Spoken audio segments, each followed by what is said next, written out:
Alrighty. I think that's working. And as a special occasion, because it's fucked. I think I've decided that this is going to start out with this song, and then I'm going to figure out what kind of music I want to use from here. So, take it away, Paul Taylor. Fuck, I don't give a good goddamn. Your Uncle Sam is a motherfucker. I don't wanna see him again. This whole coronavirus shit got me fucked up, I'm not gonna lie.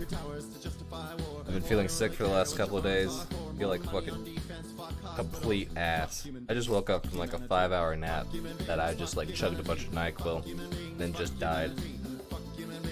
So, I think it's about time to recognize that shit's a little fucked.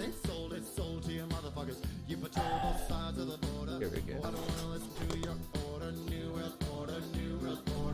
It's a weird kind of punk, but I can accept this as punk. You know? A lot of things aren't punk, but this is reasonably punk enough.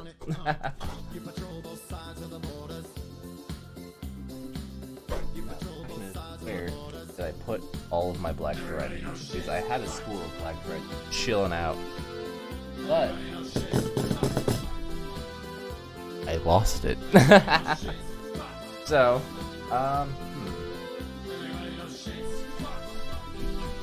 might have another. I have gray thread. You probably keep this thimble out. I'm going to need it.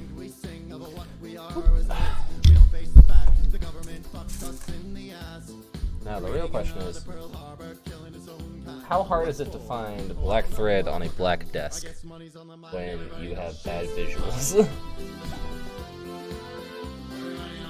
Here's the jacket.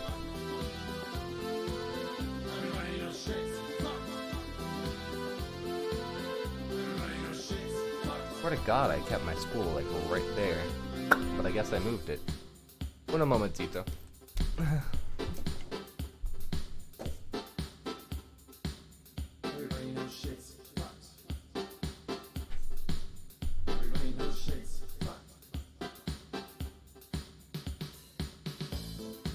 I don't know where the fuck I put it. What? I think I might honestly just white thread. I don't have it. I guess it's the best I've got. Alright, look around my desk for a second, see if I can find it.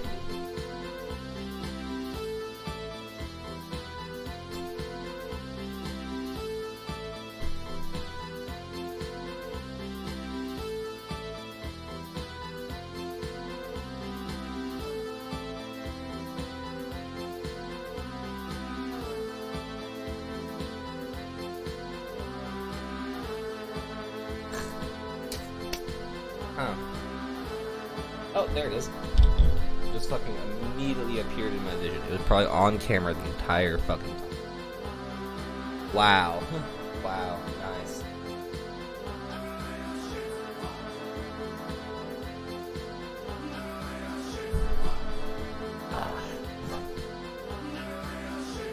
But yeah, no, you know. Fuck the motherfucking coronavirus. Usual bullshit. Alright, let's see what we're watching or listening to.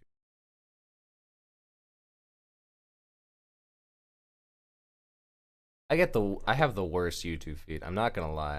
I watch the most utter fucking trash. I don't know what's wrong with me, but goddamn, I love it. Fucking adore it. Shit, man. It's a rough question. Okay, I'm gonna watch BuzzFeed and make fun of people. That sounds fun. Squirrel tastes like squirrel. No, of course squirrels taste like squirrel. He's gamey as fuck, For bro. 1 year, I only ate foods that I grew and foraged. 1 year without grocery stores or restaurants, nothing packaged or processed, nothing kinda shipped fucking long amazing, distances. honestly. Literally everything that I ate for the entire year came from my garden or that I harvested from nature. My name is Rob Greenfield. I'm an Rob. environmental activist who embarks on extreme adventures to bring attention to important environmental and social issues. Basically, I believe that our current global industrial food system is broken. Are you Everywhere you look, it's causing severe the destruction Unabomber? to people, to other species, and to the earth as a whole. That sounds like and so the I wanted Unabomber. to do Not something gonna lie. extreme. Like, I've I read always the had Unabomber question, manifesto. That sounds would like. it be possible? Have any of you read the fucking Unabomber manifesto? Because, like, to be real, it's a very interesting piece of writing. and B, just fucked up to read. Man.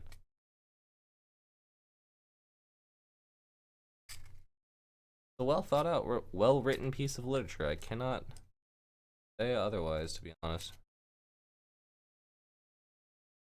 Fuck he was doing.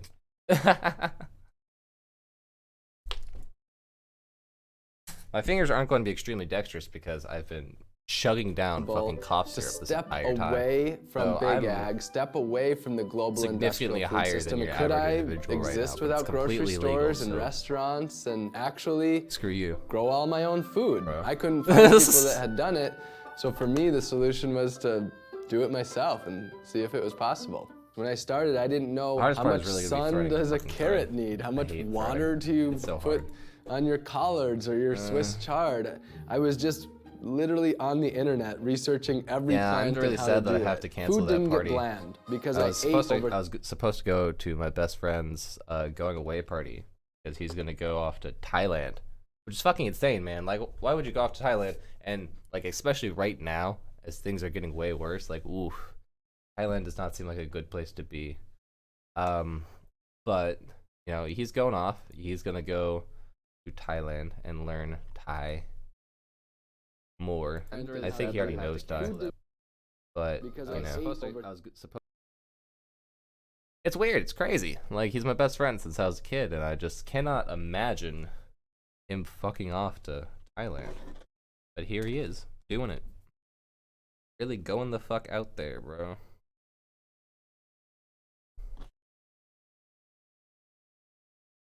That one's small.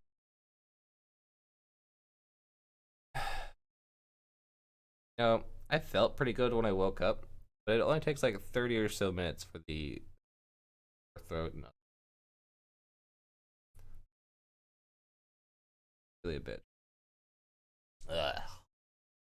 I feel like garbage. Hot fucking garbage.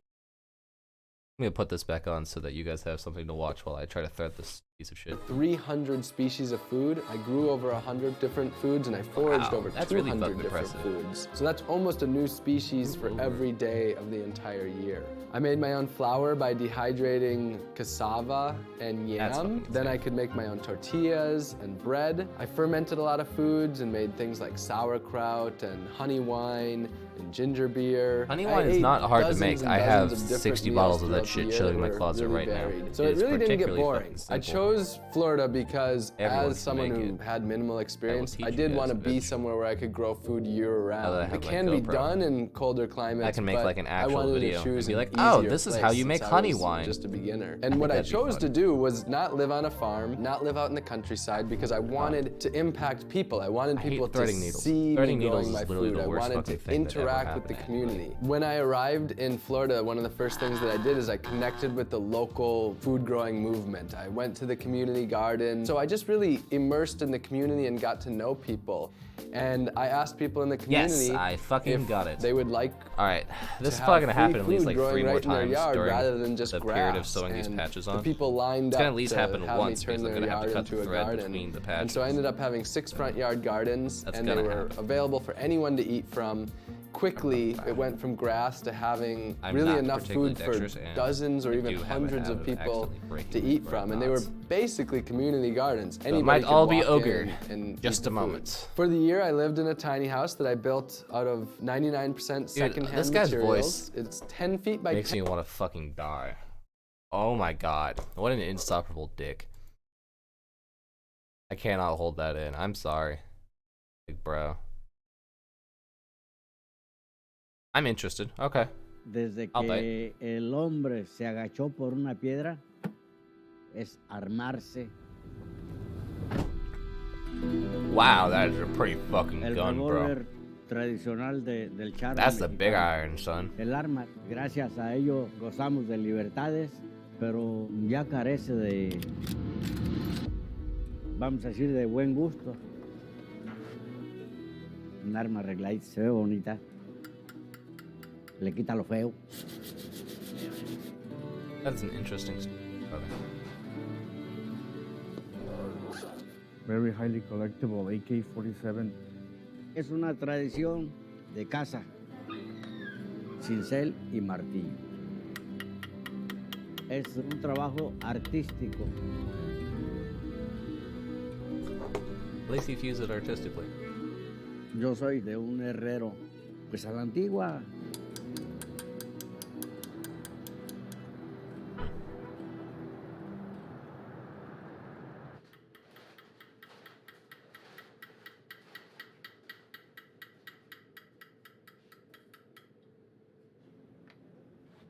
Mi nombre es Arturo Rojas Castellán.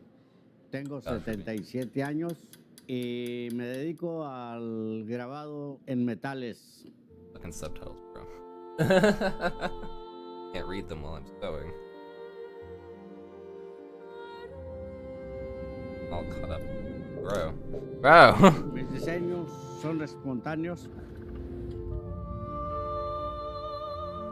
pues a capricho del momento y según el espacio que hay que aplicar el grabado. Hemos mandado piezas para España, Grecia, Alemania. Un artesano completo no me considero. Soy apenas un aprendiz. He's an Si apprentice. viviera Fuck, 500 bro. años sería lo mismo. Being an apprentice to Entre somebody más who makes tiempo pasa, custom más- ass más se AKs. encuentra. That'd be Siempre- pretty siempre sick. está uno aprendiendo. That's a good job. En mi tiempo Blows. libre Great way me to dedico die a colaborar because your con fucking el AK negocio killed de mi somebody hijo. and then they remember you forever like a six-figure man. But that's a pretty sick ass gun. Yeah. Fuck you. Tengo mi horario del turno de la tarde. Ah. God, my throat is so sore. I'm gonna die. Lavar platos. Y también le doy clases a la cocinera. Lo primordial es que tengo Everything la is oportunidad tangled. de trabajar en mi oficio. Alright, so let me Aquí tenemos en primer gather up término my material. I una have all the needles I K-47. need, so I need to put away all Todo my esto needles es so I don't actually hecho fucking stab totalmente a myself mano. like I did last Las time. maderas. Stab the fuck out of myself Incrustación de last time. marfil. That shit was rough. Busto de borrego con una incrustación más de marfil. Oh, that is such a pretty Aunque es fucking un gun, arma bro. funcional, ya pasa a ser arma decorativa. Decorative to me means El unusable. adorno fam. de esas piezas es valorarlas un poco Since that más. is its own leaf. Aquí tenemos otra pieza Yeah. decorativa tradicional, Don't make me hacer a liar, algo bro. diferente, algo mejor, algo vistoso. Es un 3220 Winchester, modelo 1892. Sus maderas son las originales, nada más que les hicimos Just carved su it? talla. Un That carromato, reduced the gun weight un significantly. búfalo, con motivos pues del oeste. Technically, you're carving wood off Aquí of it, tenemos right? la tradicional 38 Super, su motivo de la estrella. A mí me mandan a hacer cosas personales. Ah, okay. Quieren plasmar So. un recuerdo. Nací en Yurecuaro, Michoacán, en 1942. I have to switch to something that Esto, is pues, in English because I only speak Spanish. That sounds Remember great. the guy that got arrested for the donut? That was me. What? That's a hell of a way to start a story. Just like, you remember that guy? I didn't know what was That was going me, on. bro. So they came out and they said, okay, we found it. Methamphetamine. That's a felony People on arrest. Facebook think I That's a might big have deal. flu, not coronavirus. My question It's is, glazed from a what is really the big difference? donut. But you know, The last person you think would ever have to spend time in jail. Never drank, never smoked his whole life. I thought it was a prank at first. You have a strip search and everybody's staring at you. It's not a fun place. And they were going to search that car whether he said they could or not. Certainly you would think a police officer would recognize getting donut arrested glaze. over. I don't know what the police are thinking. They did get a lot of attention. There was just stories everywhere. Donut crumbs in his car. I don't know what's going on. I didn't do anything wrong. Now, my real only question drug is where do I want to put Krispy Kreme these patches? glazed donuts. Because this one, I feel, this fucking savage ass Patrick patch. I gotta put that somewhere, like on the front. That's a front facing patch. My name's Daniel Rushing. I'm from Orlando, Not Florida. sure which side of You the probably front know me as the I should Krispy put it Kreme on. guy.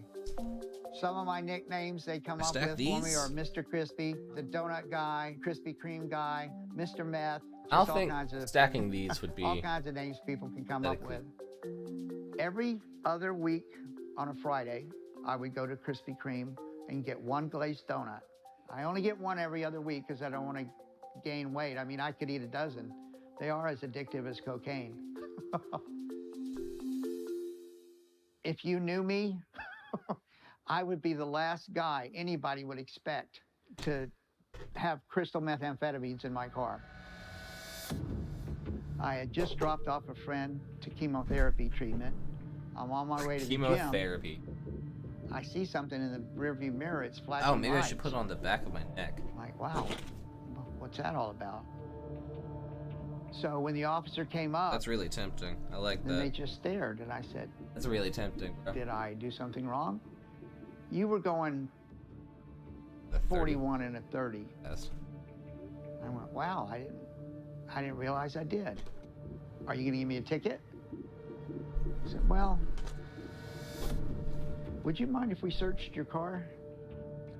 And that's when I said, if you don't give me a ticket, you have my permission to search the car. And they said, okay. That's not really So how after that works. 10 minutes Kind of go by, naive. Now I'm starting to get nervous. I'm like, what is taking so long? I don't have anything in the back but just some Bibles that I pass out to homeless people. Oh my god. So they came out and they said, okay, we found it. The officer points to my floorboard on the driver's side and said, that's crystal methamphetamines right there. I said, that's glaze from a Krispy Kreme glazed donut I ate 2 days ago, and I haven't vacuumed the car yet. The officer said I did a drug test, What? and it came out positive for crystal methamphetamines. I said, do I look like somebody that would take crystal methamphetamines? Dude, in Florida, if you live in Florida, I thought it was a anyone prank takes at crystal first, meth. and that's when they Anybody said, at "Okay, we'll all. put your You hands all behind look your like back, it. you're You're a under Florida arrest." man. I guess it's not a prank. Sorry if it's a bad read. That but story fuck, dude. almost sounded incredible, but when I investigated, I found out everything he said was true. That day, the Orlando Police Department were doing a drug Truly stakeout astounding. and somehow deemed Mr. Rushing suspicious. And they were going to search that car whether he Oh said right, they I need could or to not. fucking They're pin gonna find a reason. my patch. Dan, so that being it a doesn't jump retired around. City of Orlando employee, said, yeah, search away. Certainly you would think a police officer would recognize donut glaze as probably on the Good. front of their uniform. That's cool. Yeah, this brings back some unpleasant memories. And in case you forget, this razor wire will remind you where you are. I believe you went to prison. This is 33rd Street, which is Not a Orange very County. hard man. He did Lot- not fucking belong in everybody prison. that gets arrested in the county comes here. This is where I was brought. Yes, I'm alive. That day We should probably. and processed I and am locked up. You know, 100 people in there making noise, and it's loud. Just barely and though. Just they barely do a strip alive. search, which wasn't nearly as fun as I thought it might be. They took my picture, and I'm it's not not sure a it's real strict. pleasant experience where you want to put on a big smile or anything like that. Even though I knew I didn't do anything wrong, it's still, it's humiliating and degrading. Yeah. Getting sent to prison over nothing. I was is in jail that day about 11 hours. Lord, thank you for this food. Please bless it in us. Keep our friends from Vice TV safe, and let everything that they... from Vice TV. These guys do a lot of drugs in the middle of the fucking rainforest, guys. My sister calls me on and she's like, Make sure. Dad's in jail. Dad's these in jail. guys are I'm like, chill. what? That doesn't make any sense. Something about drugs or something, and my dad. Yeah, these poor women would have never drank, thought their never dad smoked his would get whole life. arrested for crystal Paul, meth. my son-in-law, because he is is the one that the bailed most me out of jail. naive and I talked to you the simple-minded. next day, kind of briefly, and that was it. We kind of just blew it off, and we didn't really talk about it much after that. So the next morning, about 8 o'clock, the phone started ringing. I got calls from ABC, CNN, radio stations, television stations. I'd hang up the phone and I'd get an immediate call back. Fucking There was crazy. just stories everywhere. Did you hear about the guy who got arrested for meth, but it was Krispy Kreme donut? That's my grandfather. Like, He's a Eventually, grandfather? He the was state pretty young. attorney dropped the Well, I charges was- once I the didn't think state he was old lab enough to be a grandpa. determined that it was not methamphetamine, but donut glaze. Took me a little while to find Bill. Not many people want to sue the police. You know, when you arrest somebody for a drug arrest, that's a felony arrest. I mean, that's a big deal. They fought it right to the end. What we were able to show is that the police officer wasn't trained on how to use the test kit, probably used it improperly. And the officer even admitted, I've never been trained at all on that. And so it came up false positive twice. That's a crazy thought. What the Washington fuck? Post did a He got sent to study jail where they over took literally these nothing drug because test some kits dick which were didn't sold get to trained police enough. agencies. They tried the all these fuck? different household items and they all came back as false positives, showing the test is just not reliable. It should not be used for the basis of a serious arrest. So we sued the city of Orlando, and Serious I arrest? believe I we think it's like settled a for frivolous arrest? I guess that's it, it's one of those. $37,500. After the officer was deposed by my attorney, the officer said, I'll never believe that wasn't crystal methamphetamines. Some people, you know, they just will never admit if they made a mistake, and I guess that's what that was. It's not cleared up just because the state drops the charges. You still have an arrest record that it shows you've been arrested for methamphetamine. Pretty Now, significant. I'm working out at the airport for a little $10 an hour job just because I haven't had that removed from my record yet. So he's got that dark cloud over his head until it's Bro, cleared he's working up. for $10 an hour at the fucking airport because he got fucking arrested for meth. Things What could have the been worse for Dan. fuck? I mean, if Dan was not the position he was in life, he could have just given up and pled guilty to a lesser charge and wound up with a sentence. I would've I was sucked happy ass. to be out. I had a big smile on my face. It still all sucks ass. But My at son-in-law least was he's not quite like in surprised. prison. And then I said, no, seriously, why are you That so would- happy? And he said, because that'd be God rough. put him there, and he got a chance to witness to some people, and he thinks he brought someone to Christ. I just had a strong feeling in my spirit that the Lord wanted me to talk to one of the other inmates. I said, look, I hardly ever do this, but I had a very strong feeling from the Lord that you need to accept Jesus before it's too late, and he loves you. And then when I left, he yelled at me, hey. I said, yeah. He gave me a thumbs up. I believe in God. I know that nothing happens to me if he doesn't let it. When I get to heaven, people are going to see me and go, oh yeah, you're the Krispy Kreme guy. Rough that that's his lot in life, but I guess that's determinism, huh?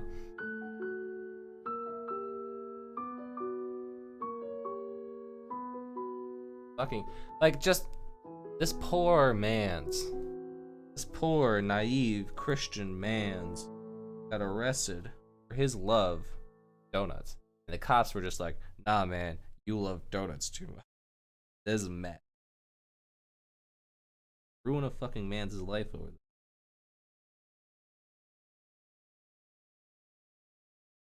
All the way through the patch. Are cops racist? Don't title your video things like questions that can be answered yes or no. Rule number 1 of journalism. Yes. Cops in general as a whole are racist. Are individual cops racist? Probably most of them, yeah. Fuck me. I wanna watch. Miami's most legendary playboy. Fuck me. Alright. Vice just keeps on paying out dividends, dude. Sometimes people ask me if I am from Miami, and I always answer the same question. I am Miami. This man is cocaine.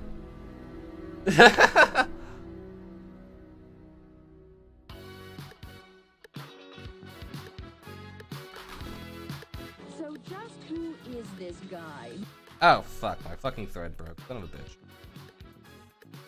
Now I have to rethread it. Fuck. When he's not the focus of a photographer's lens, he's framing other people's artwork. His customers are more interested in staring at him than his wares. Are you a sex symbol? You tell me.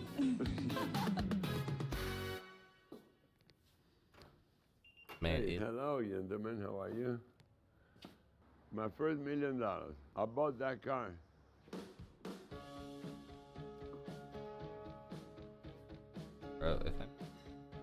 What I believe that changes a house to a home is to have all these little memories. It's not really a home until it doesn't tell a story. My career brought me to meet major people in Miami. That's the Hilton sister. Will Smith. Rod Stewart. This is back in 1984. Gianni Versace. He actually trusts me with my taste and all the things like that. And not only that, I mean, Sylvester Stallone's house, he doesn't have one piece And the house that I don't He has think pictures I with did Trump. myself. Oof. Donald Trump. Some people talk the talk. He talks the talk, but he walks the walk. And these are invitations I get every holidays to the White House. You know, this horse. I mean, he's crazy. He was the son of the world champion. That's the his horse character. got up in 2 legs like that, and a kid. Well, I call him a kid, but he was like 6. Guy's clearly years done old. He entirely was too much coke. 17 years old. Before this And I interview, was hitting him in the General head with a definitely. cloth. And I knocked the horse out. I punched him in the head. And This grabbed man him punched from the the ring, horse? And he went to the floor. wow. The Calvin Klein used me as an underwear model. Imagine an underwear and a billboard, okay? It was great because a lot of people got to know me and it actually helped my business. They call me the framer and the art dealer of the stars. I invented the 30-minute picture framing. Before me, they could only frame a picture in 2 months. When you love what you do and you do it right, it's like having sex, you know? Let's go upstairs. I love this man's morality. What the fuck? If these walls can talk, and I can actually tell you the things that happen in this room. I have in my safe pictures with royalty. They had a good time with me, and I would never violate their privacy, but I would feel like a traitor. Some very interesting things happen in this bedroom. How many girls have you slept with in this room? Oh my God! Don't talk about that. It's gonna make me look like a playboy. I'm really not. You know, I can only deal with one at a time. And here I created one at a time. I've had many, but I can only do one. Shower 5 girls at a time. That tank that you see over there, I usually have it full with lobsters. I don't know how anybody can live anywhere else. Fuck! I really Ow. don't. It's like, you know what I'm saying? Bro. Jesus. Welcome to paradise. There's no other word for this. Okay? You're welcome. My housekeepers, they shave my whole body in the morning, you know, it's like normal. Wait, Yeah. your housekeeper shave your body? My whole body. All of it.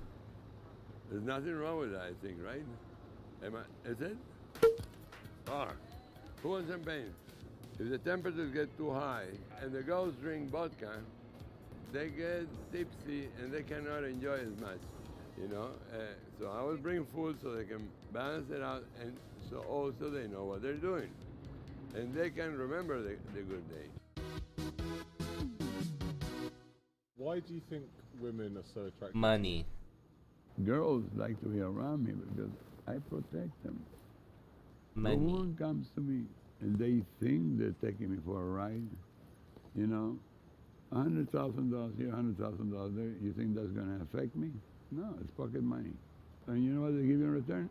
They give you the youth. Excuse me, who's using who?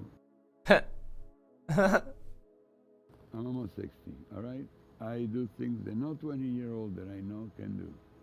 I ride rodeos, it's motocross, few hundred feet deep dives they're done in the world. I box, Muay Thai, I do everything. So if you see me like an old man, think about it again. What else can I call Pretty you? buff, no lies. Miami is my home. Every single era Miami went through, I lived it. I built the city, and the city was built for me. I'm your sample of a real person in Miami. That guy is truly the Florida man. There's some crazy Florida. There.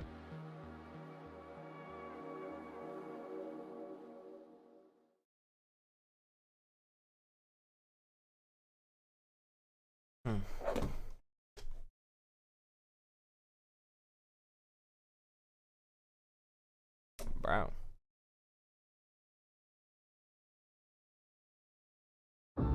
When I heard about the bubble, I was just amazed. I just never heard of anything like this. If you drive a boat, nobody cares. Bubble, nobody did before. Like a hamster inside a wheel, the world-class athlete planned to walk on water more than 1,000 miles from Miami to Bermuda. No one person is going to overcome the ocean. There was only going to be a bad outcome. This is by far the most bizarre case that I was involved with. So there's no motors. He runs in that thing and powers it from here to Bermuda. With the Bermuda Triangle and all these vessels disappearing over the years, they thought it was a suicide mission. I really didn't know if he was going to come home alive or not. They were saying how it cost taxpayer money and the crazy Florida man. I mean, we can't help what people think. You follow your dream. Dream no coming after you. You must follow your dream.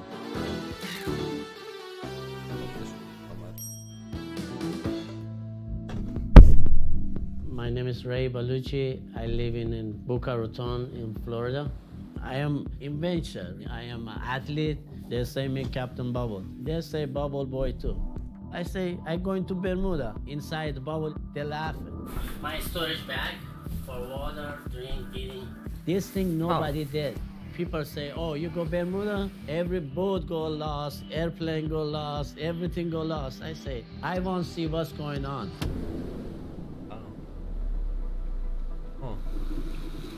I tried to talk him out of it for quite a while because obviously it's extremely dangerous. I really didn't know if he was going to come home alive or not. One of our sectors, Sector Miami, got a call from a concerned boater that there was a man in a bubble that was lost and was asking for directions to Bermuda. It became really obvious really fast that he wasn't a sailor, didn't know the ocean, was unequipped to do what he was attempting to do. I say, why they come close to me? I think you pirate. I say, pirate with bubble. Then come and say, come out. I say, no, I don't want coming out. We wound up staying with him in the bubble for at least a full day as we tried to hash through what our authorities were. At that point, we let the patrol boat depart the scene. And then a day or two later, a cold front knocked the bubble on his side, so he set off what's called a spot device. He was in need of assistance, and we went out and rescued him.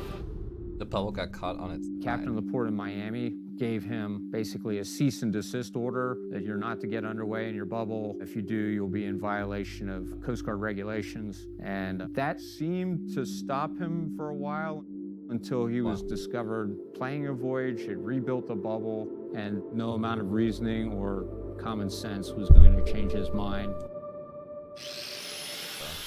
Oh my God. So I do not have a key open my storage. Accidentally I must stowed cut into them. the side again.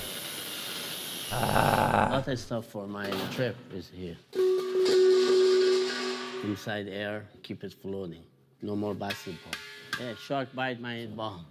It's strong flashlight. This thing I hold in, you catch fish, you hit his head, and I get coma. Cut my losses. This thing is and my energy bar, I make it. This thing is my food.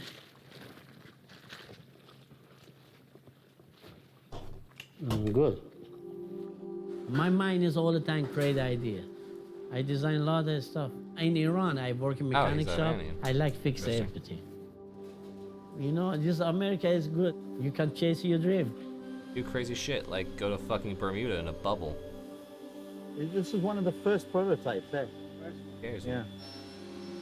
Doing something. We are in North Palm Beach, Florida, in the Intracoastal, and this is where Reza stored the bubble for a year while we were trying to get the Coast Guard situation kind of sorted out and decide on when the weather was good for him to run to Bermuda again. And he had waited for so long to go on his mission, so he had reached a point where he was just frustrated, and he said to me, George, I want to go. It's time for me to go.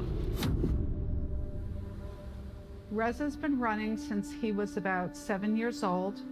He grew up in northern Iran on a rice farm.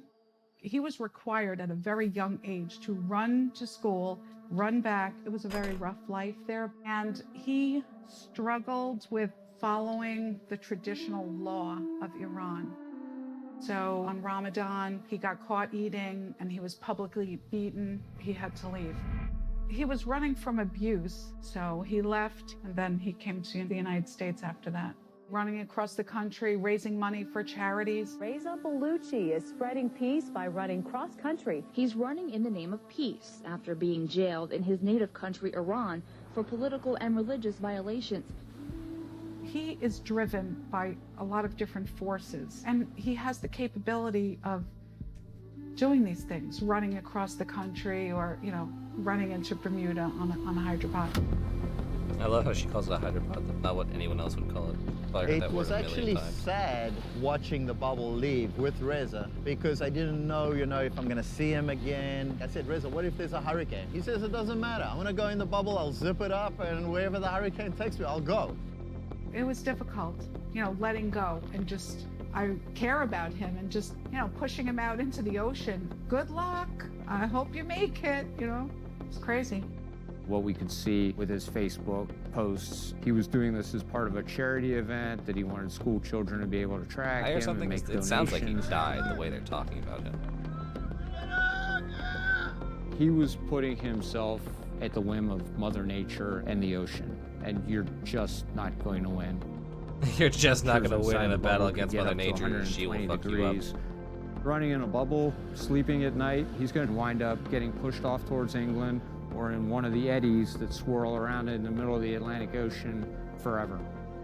You've got a better chance of winning the Powerball lottery than you do of starting in Florida and trying to run to Bermuda. We referred to it as the hamster wheel of doom. That guy finds this 5 deeply days funny, after but also Reza set deeply sail, tragic for I some don't hear reason. from him, and I had no Either. communication. I thought the bubble and him were gone.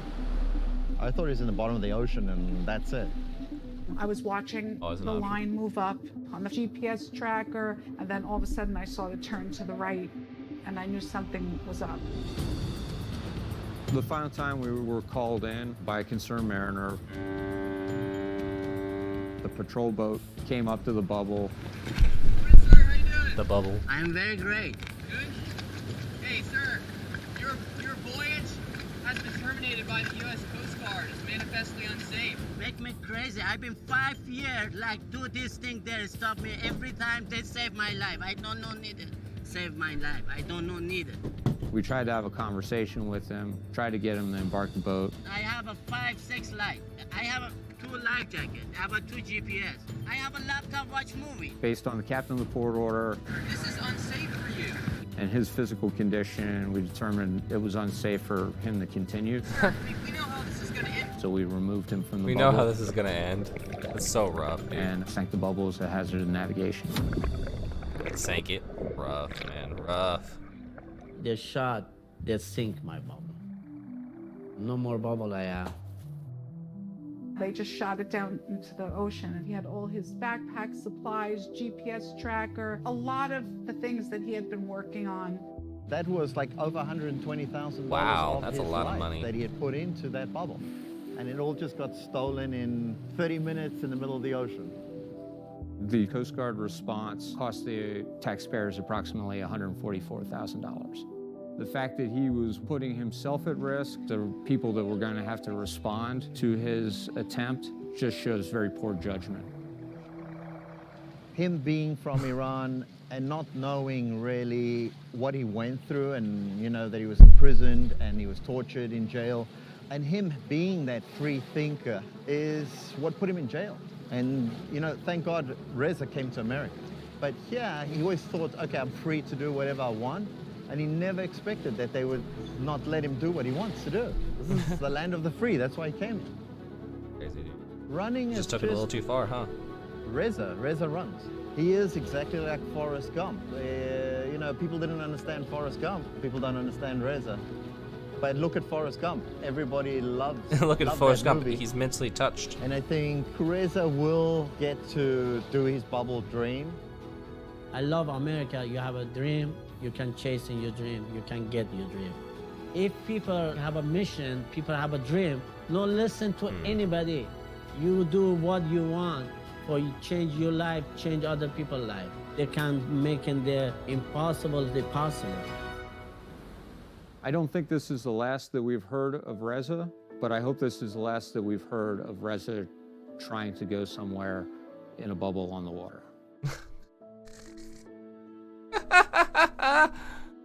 Oh, that's so great. Madman Iranian dude. Let's take bubble out on water.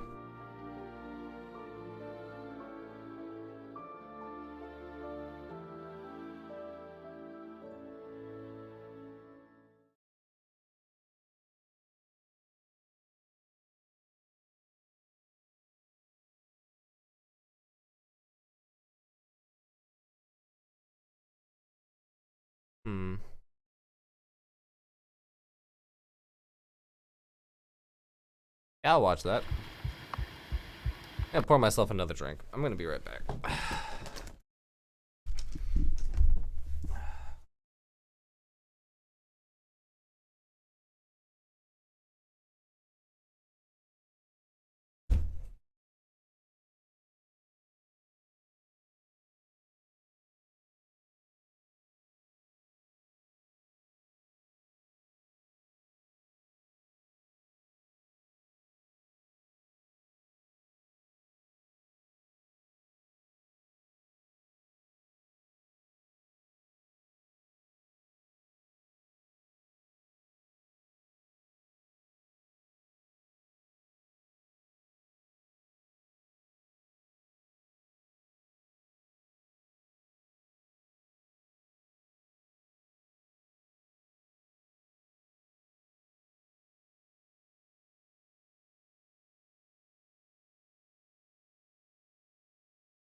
The real solution, if you think you've got the COVID, is just drink vodka and ginger ale. The ginger ale will make you feel like you're doing something productive. The vodka will make you drunk so that you don't fucking feel how much you're dying.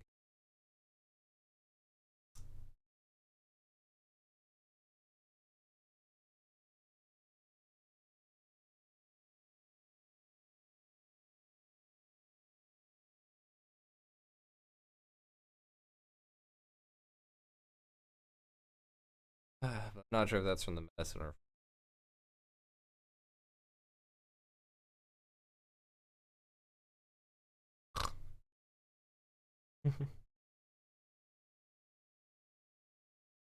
Rough. I think that's called body dysmorphia.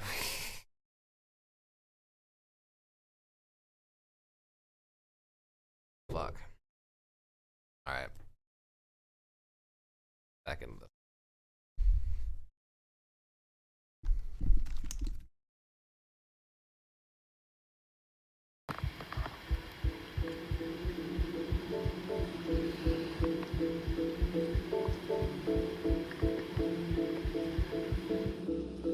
अहिलेसम्म जति जोखिम भए पनि जोखिमै भए पनि अहिलेसम्म त्यस कारणले गर्दाखेरि अलिकति नडराउने मान्छे बलियो मान्छे हात खुट्टाले काम गर्न नसक्ने त्यस्तो खालको मान्छे जानुपर्छ त्यस्तोले मात्रै गर्छ Just over that is a huge drop and they look totally comfortable. Just getting ready. They're like having a chuckle. Chilling. यो पटकको हानि चाहिँ के हुन्छ भन्दाखेरि अहिलेको पौष्टिक पनि हुने अनि अलि लाग्ने खालको हुन्छ धेरै प्रयोग गर्न हुँदैन बडीमा जिब्रोमा हामीले थोरै राख्यो भने पर्र लाग्छ रसिखा जस्तै त्यो पटाए पछाडी चाहिँ त्यसले लाग्ने सुरुवात गर्छ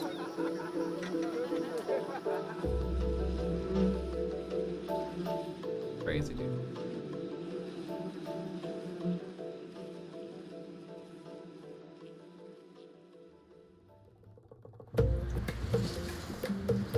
People drive like maniacs kind of in Kathmandu. There's a weird order to it. So everyone sort of, you know, survives manages somehow. not to kill each other like every 5 seconds, even though it feels like it. We're heading west into the Annapurna Mountains, basically the foothills of the Himalayas. And we're going to meet up with the Gurung. It's a community indigenous to this region of Nepal. And twice a year, they harvest honey from these very high cliffs. It's one of the oldest methods of harvesting honey in the world. And this time of year, in the spring, that honey is rich with rhododendron pollen, which has a psychedelic effect. We're not exactly sure what the effect is or how they use it, but we're gonna join them on their honey hunt and try some of the honey and see what the effects are. That sounds fun as hell. We came to Nepal seeking a rare intoxicant known as mad honey, a wild honey infused with a substance called gryanitoxin that comes from rhododendron flowers. Mad honey has a range of reputations, from an aphrodisiac to a cure-all medicine, a deadly poison, and a powerful psychedelic drug. To find out what mad honey is to the Gurung, we embarked on a long journey through the mountains of Nepal to the tiny Gurung village of Talochipla. That is an incredible view. It's just so vast. Once you get up here, you can just see for miles. It's kind of hard to describe or capture the sheer magnitude of how far and how deep these mountains go. When the paved roads came to an end, a group of Gurung came to help us hike 3 more hours up to their village. This is the man right here, Mingma. He's our Sherpa. We have 13 guys carrying our stuff. There's all the camera gear and everything. And they showed me how to carry their baskets earlier using their foreheads. I gave it a try. कितना लंबा आपने कहा था? कि 3-4 kilometre करते हैं या 10-15? 10-15. This is how people tend to roll out here. So I gotta say, I kind of feel like a bitch for not carrying my own stuff. But, you know, when in Rome, right? When in Annapurna. That's like a thing too. Like, you know, we got all this hiking gear. These guys are wearing like flip-flops and like a short sleeve button down.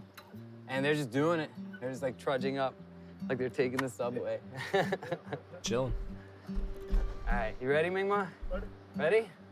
All right, let's do it, Judley.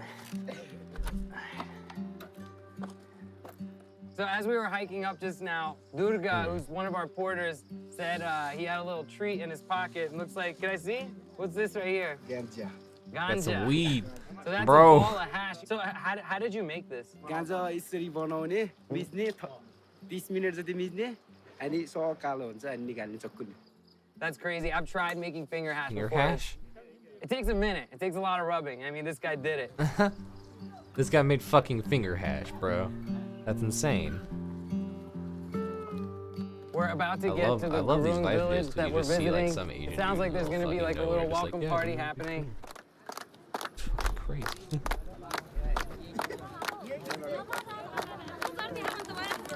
Alright, so I think that's one patch down. Got that one. Right The there on the Gurung back have of my lived in neck. remote villages in these That mountains evil for Patrick, centuries. hell yeah, boy. Their culture is still steeped in tradition like honey Now I've got a hunting, rethread. which has been passed down for Needle. longer than anyone can remember. Find my thread. Alright, the next one. That's gonna be the hard part because I have no idea where I'm even going to put this one. Because this is another taro patch and it kind of They matches also know my, how to throw a party, and the local moon chief was patch eager that to I keep on welcome my us with a right taste sleeve. of their way of life. Or 3. This one. Yeah, it matches the death patch I keep on my right There's a sleeve, 3-drink and so minimum here. I'm not sure if I should put it like below it.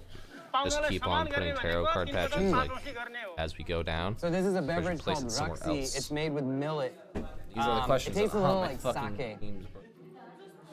As remote as this place is, everyone's got their cell phones out, they're snapping pictures and stuff. A couple people just added Drop me it. on Facebook. So, you know, even though we're really far out, things are I like changing this. clearly. I kind of like it on the side of my zipper.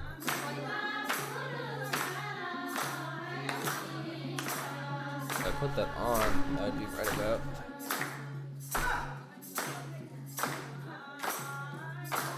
Yeah, that's a good place for it.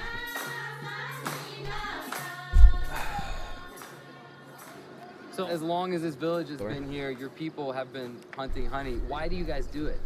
Because it makes us fucking high, bro. Why do you have to ask? They're here for the same reason you're here. It gets them fucking high, bro. Like, झिकेर खाने व्यवस्था थियो र अहिले त त्यसलाई अलिकति बाबुबाजेले गरेको काम किन छोड्ने भनेर मात्रै झिकिराखेको छौं र यसलाई औषधिको रूपमा चाहिँ प्रयोग पनि हुन्छ it can be used त्यसकारण as medicine, mental medicine. जोखिम Gets भए us high, तापनि bro. यसलाई झिकिराखेको छौं So what's special about the honey that we're going to be harvesting now? यो पटकको हानि चाहिँ के हुन्छ भन्दाखेरि अहिलेको पौष्टिक पनि हुने अनि अलि लाग्ने खालको हुन्छ यसले लाग्यो भने मान्छेलाई अलिकति अप्ठ्यारो पार्छ नसा चाहिँ अलिकति खुम्जा जस्तोरी चाहिँ यता खिच्या जस्तोरी What a चाहिँ काम trip, bro. गर्छ धेरै प्रयोग गर्न हुँदैन Shouldn't be बढीमा consumed. आधा चम्चा मात्रै खानुपर्छ यति बेलाको चाहिँ Who exactly are the honey hunters from the Gurung tribe?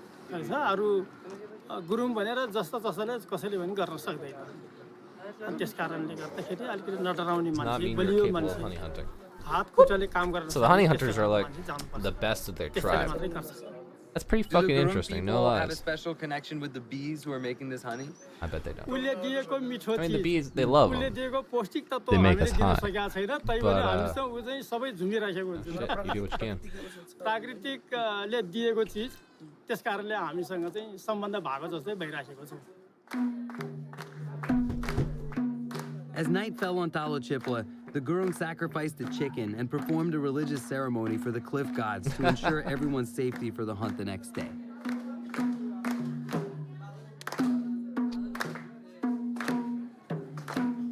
Oh, God. Terrifying. This COVID shit's really killing, dude. Like, it's terrifying. People are in fucking hospitals, generally kind of nightmarish. I don't know how people can get over it. It's generally kind of fucked up. That's just how it be. We're at the top of the hill. The bees have already Top started of the coming hill. out. It just sounds like Get you the bee died. off your head. Love that. Can somebody swat that off for me? You got that? Thank you. Yeah, where's the hat? Where's my fucking hat? Give me my hat.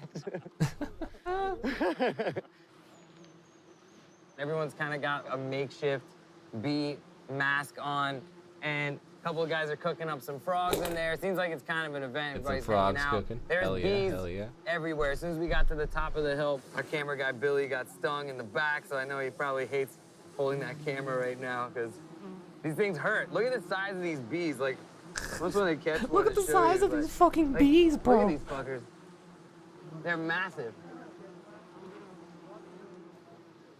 Are you guys expecting a good harvest this year? Bees, bro.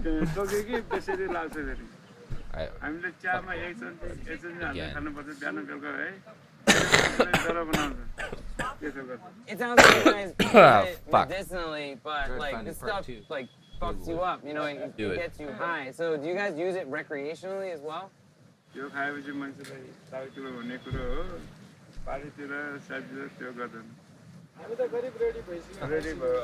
Ready? Yeah, ready. All right, let's go.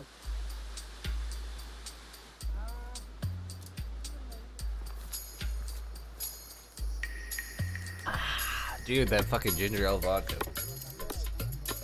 Oh. Called this coronavirus cocktail. Ginger ale and vodka.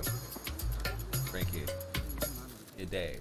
All this So now they're making the ladder. We've got these two super thick ropes that are made of braided strips of bamboo. Oh my God. And they basically have like shards of wood with arrowheads carved into either end. that they're Where's my jamming in. thread? So they're making pretty quick work of it from bottom to top. They've already got a bunch of the rungs in, and they're gonna hang this thing down over the edge. And some lunatic's gonna go harvest honey. Durga's showing me how to chop down leaves. So basically, we're gonna gather these up, and this is what they use to burn to create that smoke down at the bottom of the cliff and at the top of the cliff to ward off. You guys ever watch that cartoon when you were kids? Fucking Bobo. That was the nuttiest shit I've ever seen. By the way, if you don't know what fucking Bobo is, I'm gonna pull up a picture of it real quick just so you're Do aware. you see how swole up his hands are right now? It's because he's been stung by bees just relentlessly on his hands. Bobo. A lot of the guys I'm at the gonna camp play just one video. One video. Fishy, fishy, here, fishy, fishy. Oh, who's that? Let me consult my character finder. Bobo? I can't believe I'm gonna get to hang out with the big boss himself. Huh? The show makes no fucking sense, by the way. Everyone knows fish swim in schools, and you're interrupting class. If I hear one more peep out of you, I'm gonna cancel the lesson and go fishing. Let's start. Oh no, he forgot to use bait. Real king shit. I had him and I lost him. Oh why, didn't somebody remind me that I was supposed to use bait? I have to learn to speak up. All right, class. Let's see if you Real king geniuses shit. can solve this problem. You probably don't know more than a box of beans. Well, as a box of beans, I can tell you the answer is 12. Oh, by the way, these beans That have nada? spider webs in them. You need to catch up. I'm taking over this class. Whoever can solve this problem will graduate. So let's see. You carry over 8 from 6 times 4y, then subtract the circumference, add it to the square root of 9 times 5. My girlfriend just blowing my shit up. I love her to death, but holy fuck. This You is the wanna know worst her. school I've Two ever messages been in a to, and row. I flunked out of them all, so you know what we need? Ah! A football team. Now watch this. Ah! Oh, yeah! I can kick too. Yeah. Why wouldn't anyone ever go outside at this point? I'd like to try for Like, the football team too. it's but all because fucked. I've already told It's the all home ec fucked. teacher I'm that not I'd going be captain outside of the for a cooking while. Team. Anyone want to try my corn chowder? No! Cooking lights. Oh. Fucking Bobobo, dude. It's really just something else.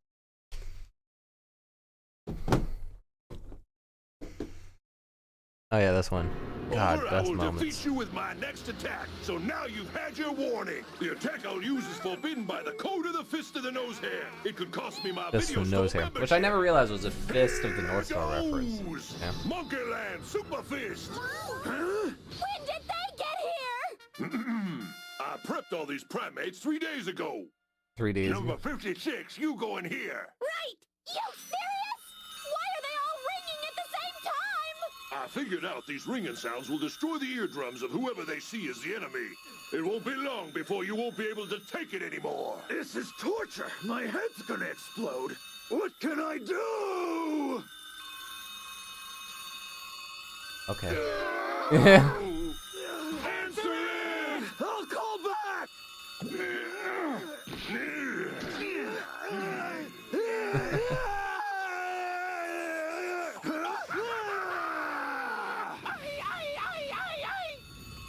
I'm Makes no back! damn sense. Here, the call's for you. It's the wrong number, jerk! Nice going, guys. Now let me use my telemarketer attack to finish him off. This is a collect call from Grandma Hungover. Will you accept the charges? Hello, Ovi Boo. You hurt our feelings. Wait, he didn't mean you guys. At least the ringing in my ears is gone. Huh? That's it! One of you put the phone on my head, and I know who it was! You forgot I have caller ID! Not me. My phone's forwarded to another head. Not me! My phone number's unlisted! That's right. And there's no way I could have done it.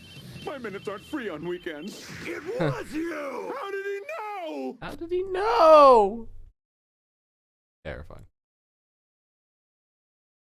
I'll watch that. I'll Hey bite. there, film Fuck it. fans. Fun fact. Did you know that when Disney released Princess and the Frog in 2009, over 50 kids contracted salmonella from kissing frogs? Uh-oh. Hey there, cinema buffs. Fun fact. Did you know Fun it took fact. until the year I need to fix my green screen. Where the fuck is my... I'm gonna look around my desk again for like 5 minutes, and then it's gonna be directly in front of my face. So I have to.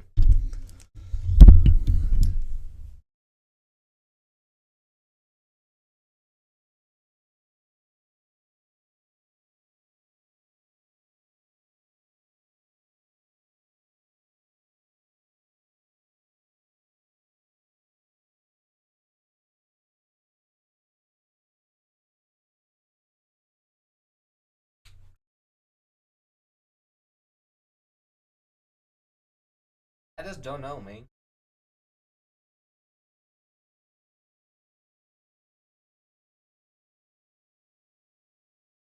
Fuck did I? I'm losing. Game threat.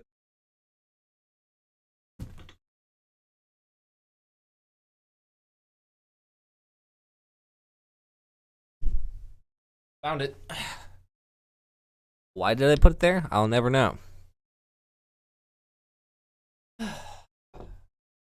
Alright, 1 second. Camera break. I'm gonna turn off the camera.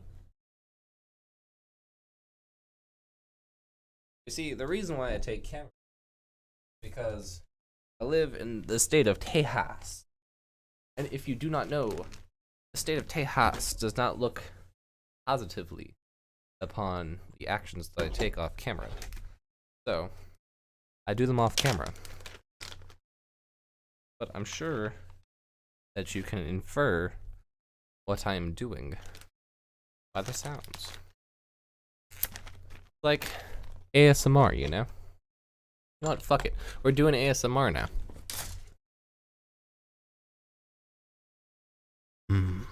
You hear that?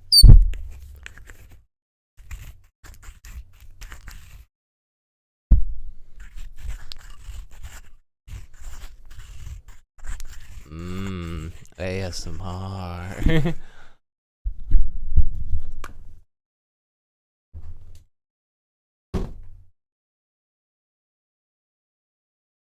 ASMR, your friend tokes a bong while you listen.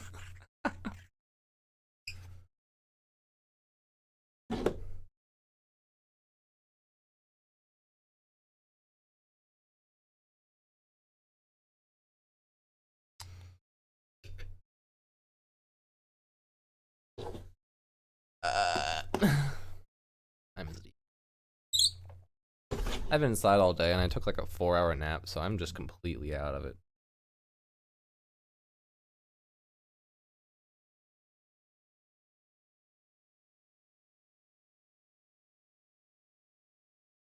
Wow.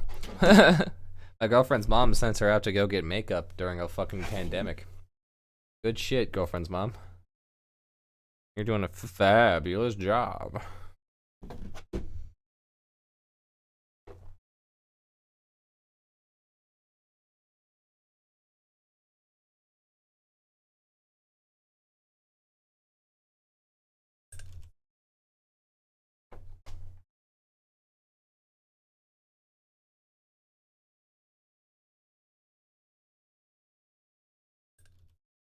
There we go. 2000 for Disney.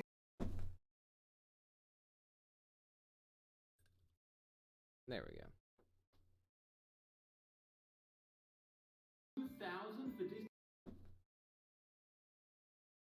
Huh. Into that. Ah. My little brother was in here briefly. I wonder if he's still here.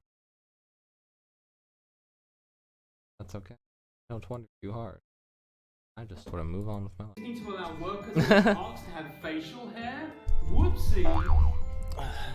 Hey there, movie lovers! Joshua Meek has joined Did the you know fray. that in 2005, Disney inadvertently produced and released actual fascist eugenics propaganda? What?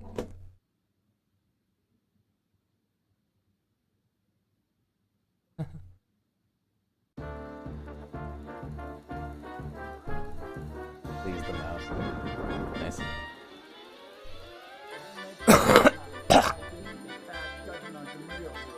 In 2008, the term liberal fascism was coined by conservative journalist Jonah Goldberg, the title for his new book, which explored what he called a dangerous misunderstanding of fascist ideology. Liberal fascism. Goldberg's assertion primarily was that the word fascist is simply brandished as a generic slur, a meaningless political label used to demonize one's opponents. The most logical response to this, apparently, being to write over 400 pages of connections between Nazis and the liberals he disagrees with so that he, in essence, can demonize his opponents. What stands out about Goldberg's analysis is firstly that he seems to trip over himself whenever directly addressing liberal ideology, often accidentally or even deliberately referring to socialists and communists as liberal when those are not the same ideology, referring in turn to liberalism as anti-capitalist despite liberalism, especially Being pretty in the positively modern day, capitalist. being specifically for free market capitalism. This makes it hard not to feel, at points, like Jonah's methodology isn't entirely sound. Secondly, the evidence by which Goldberg makes his claims is primarily composed either of rhetoric spouted by later fascist dictators, such as Hitler's spinning of his party as socialist in nature and being primarily for the good workers of the fatherland, or strained guilt by association. This is You hear that? This got dark conservative really audience? fast. The Nazis opposed child labor. What does that tell you? The former ignores the reality that, They're like in fact, kids. politicians will often lie about their intentions to get into office. And, as it turns out, particularly violent and toxic ideologies like fascism need more prettying up than most to become widely appealing. The latter makes some pretty broad swipes that seem like they amount to something damning, but when broken down amount to logic like fascists like to nationalize things, socialists like to nationalize things, so socialists They're all fascists. nationalists. The Nazis Shit. like vegetarianism, socialists like vegetarianism. Nazis. You can see where I'm going with this. As Jon Stewart himself Nazis put were it, obsessed with the concept of the organic. They were obsessed with the idea that we're all in it together, that we are all part of this organic whole. The early environmentalist movement comes, the first green movement in Europe it feeds into Nazism. But that's literally like saying mustaches are fascist. No, it's not. Hitler had a mustache. It's absolutely not. I was unconvinced Absolutely by not. Goldberg's assertion that fascism was a liberal concept, not least because he seemed to gather up a generalized notion of all vaguely left-of-center ideologies for his conclusion, but also because of how fundamentally Goldberg had sought to abstract liberalism and fascism from the actual material realities of who supports them and what they represent. Huh. I mean, yeah, Hitler did like animal rights just like the left does, but there was also, It's an interesting you know, set of thoughts. the strict societal hierarchy, the intolerance towards marginalized groups, the exact opposite of what most leftists stand for. It's sort of a key component. And then, Sky High happened. And oh my children, I learned the true horrors. I of love liberal that sentence right there. And then Sky High happened. In a speech on his book, Goldberg offered a theoretical email It argument was on behalf of a terrifying. critic of his book. I say theoretical because it almost definitely did not happen, since within minutes he asserts him physically watching his opponent's reaction, which it's not how emails work. In any case, Goldberg poses the question to his lib-cut critic. Aside from the murder and the bigotry and the genocide, what do you dislike about fascism exactly? And the silly liberal has no answer. Being obviously made up as a straw man for a Fuck. conservative, The I was silly reticent false to take liberal. this envisioned False soy liberal should boy at be face value. like a and then I saw Sky High. a and I fallacy. thought, The false you know what? liberal. Yeah, some people totally wouldn't know how to answer that question. That white shit is really because annoying. How, here what we the fuck are have my a chrome fascist filters? utopia Goldberg proposed. Fascism without the genocide, without the violence and the murder, and all of a sudden, nobody sees it as fascist. In case you didn't happen to watch an obscure live-action Disney movie from 2005, I'll follow with a summary. Mom and Dad. That's me in the middle. Wall Stronghold is the prodigal son of superhero crime-fighting duo The Strongholds, played here by Alright, Kurt Russell so if and I cut Kelly that on the Preston, sides a two little of the bit, most famous and we can just powerful work in it the world, on already out. filled with superhuman vigilantes. The Strongholds, not Kurt Russell and Kelly Preston. Or they might be vigilantes. There's kind of a secret society thing going on with superpowers in this movie where it seems like their identities are secret, but also regular police never seem to show up to deal with anything, so maybe they are just the law enforcement. Anyway, point is the world here is filled with superpowers, and when you know it, Will Stronghold doesn't seem to have one.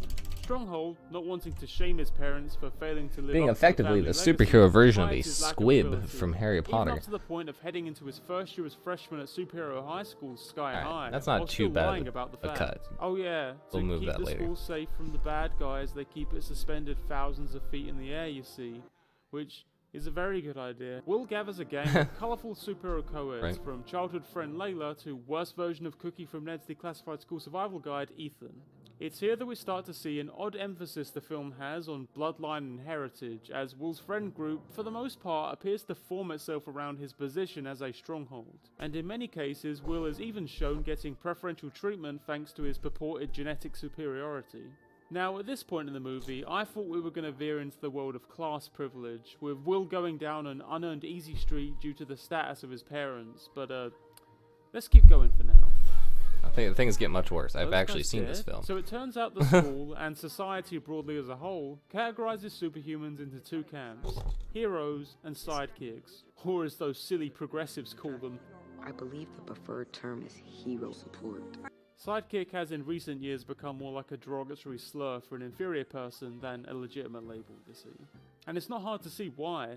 Sidekicks in this movie are all but always played as somewhere between pathetic and desperate, sad failures rivaling even the most dreaded of social groups, people without powers. Anyway, it's assignment time, and out comes the fiery military man gym coach Sonic Boom. Layla, the Lisa Simpson of the group, makes perhaps the most on-the-nose observation about this whole process. Sounds fascist. which is of course played for laughs and given no further consideration. Sounds Sonic fascist. Boom declares anyone a Fucking physicist God, a Threading a whiner Needle is such a baby, pain. And there's almost a hint of satirical critique here, like we're supposed to be mocking the idea of a system like this, but for the most part, the movie, I assure you, is going to be playing this completely straight. Students are forced to publicly demonstrate their abilities with cars dropped on them to boot. Heroes are praised, sidekicks are mocked, and Will Stronghold gets saved by the lunch bell. Newly appointed hero supports get some ribbing from their betters, and the school PA gleefully announces that sidekicks are not allowed to purchase hero sandwiches. Wait, didn't we just establish hero support was the preferred term? Apropos of, well, you know, Will gets asked to serve as freshman representative by student body president Gwen Grayson, played here by Mary Elizabeth Winstead and cementing her mid to late 2000s career as girl who barely gets to be a character because the main dude just stares at her and ignores what she says. We're thus introduced More or less, to yeah. Warren Peace, You're right. which is a fantastic name, the son of a supervillain who was taken down by Will's dad many years ago. Warren, as expected, holds a huge grudge against Will for that reason, further reinforcing the importance of heritage in this society. Then it's back to power placement and, misunderstanding Will's admittance that he doesn't have any powers, Coach Sonic drops a truck on him, killing Will instantly.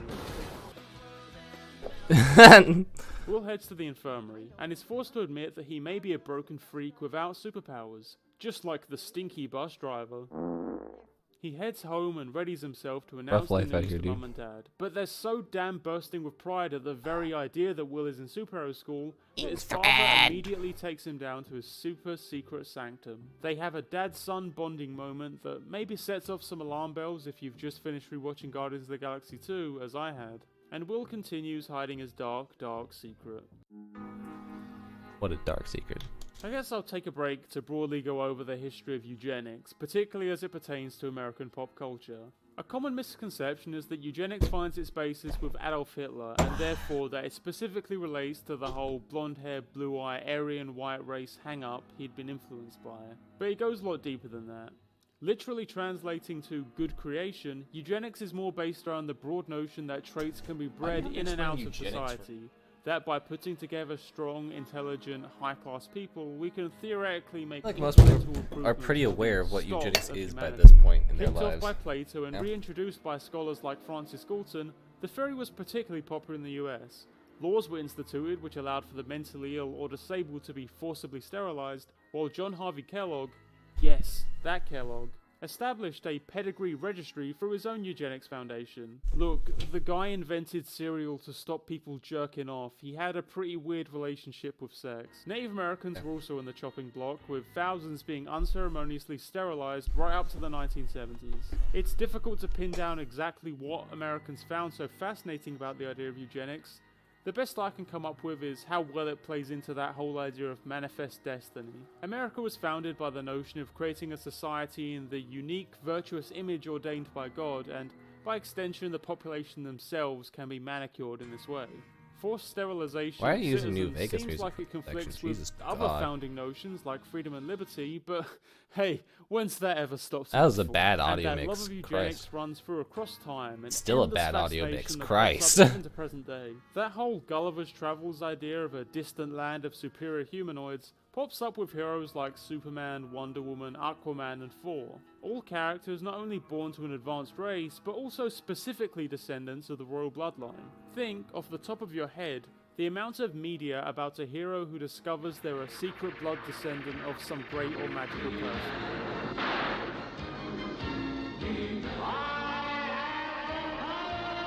You need only look to the reaction to a revelation that a Star Wars Jedi's prowess might not be tied to genetic heritage to see how attached the West is to eugenic storytelling. Because, hey, what's this weird idea that we're not objectively better than someone else because of the circumstances of our birth? And thus, we return to Will Stronghold. Will has an emotional conversation with Layla, who attempts to console him by insisting that the whole system of dividing people into genetic groups is stupid and arbitrary. Will is unconvinced by all this SJW talk, but he appreciates the support, and thus they begin their hero support classes, headed by old sidekick of Will's dad, All-American Boy. All-American Boy is a sad joke of a person. desperate to please despite his subpar abilities as an ousted sidekick who never quite got over it. After nearly having a mental breakdown at the revelation that Will's dad never considered him even worth mentioning over the last 15 years, All-American Boy announces to the kids a few of their legal limitations as hero supports. They don't get to pick their own hero name, theme, or outfit, and will be assigned or chosen by a respective hero who will then make the call on those fronts. A training montage follows, further highlighting Will's ineptitude and oh, okay, I guess Will is actually one of the more competent students shown here, succeeding where his superpowered co-eds fail. Seems like a bit missed opportunity, I don't know. Anyway, later that night, Will invites his collective sidekick pals over to study, and what follows is the scene that made me decide to make this video. In a scene which feels reminiscent of something from does this Inglourious entire video have Basterds, fucking New Will's Vegas dad music appears playing in the full background? I just feel like uniform, I've and got the New students Vegas take turns paused. awing at his presence as he proceeds to confront them one by one, requesting their names and their powers. Like, some serious purity checks going on here. Dad becomes visibly uncomfortable on being informed of some of the lackluster superpowers he's having explained, and quickly shuffles off away into the kitchen before requesting Will join him and explain. As Daddy mumbles about how low the standards have gone with the school, Will assures his father that these are sidekicks and not heroes he's studying with tonight. Dad is taken aback, but impressed by Will's progressive mindset, admitting that he would never have been brave enough to socialize with sidekicks, and even proclaiming that Will's grandfather would not have let them into the house. Disney movie! I also want to take this moment to highlight the tuna fish sandwich Kurt Russell makes here. What the fuck is this? Will admits to his dad that, in fact, he is also a sidekick. Couldn't make the big time, so now he thinks he can pass judgment on some real heroes, kids, huh? Oh, it's Where the movie seems to verge on a very, very dark turn, Dad pulls back and blames Sonic Boom's poor assignment process, still in denial that his son could simply not be hero material. Will, finally, declares that he has no powers. While Will's friends are proud of him declaring his allegiance to him, his dad is speechless and takes his frustrations out in the basement. He and Will's mother admit to one another how disappointed they are by this development, and briefly consider conversion therapy. But we can't change who he is. Not without dropping him in a vat of toxic waste. Steve! Oh no, where would Tempting. we even find a Tempting. Steve! Yep. The next day, Will Thinking tries it to through adjust here. to life as an out and proud, no powers I'm guy, gonna grab my beer. defending bus driver Ron from superpowered bullies Bunk and Skull. They continue to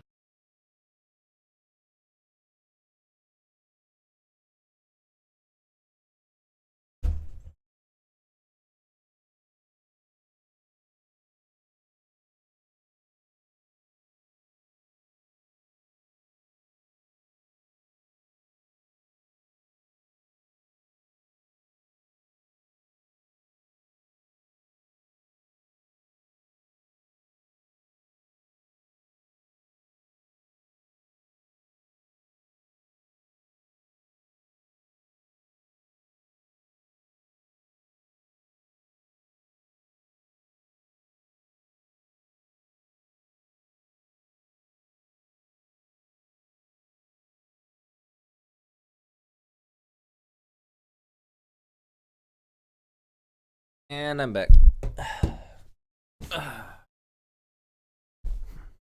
to bully Will until he accidentally trips over Sonic the Hedgehog, a misunderstanding that quickly grows into a full-on fight. Warren demonstrates his superpower, Giant Flame Fist, in an attempt to legitimately murder Will. Will tries to make it to a fire alarm to get the sprinklers going, but is tripped up by one of the bullies. It seems like it's all over for Little Stronghold as he cowers under a table, until...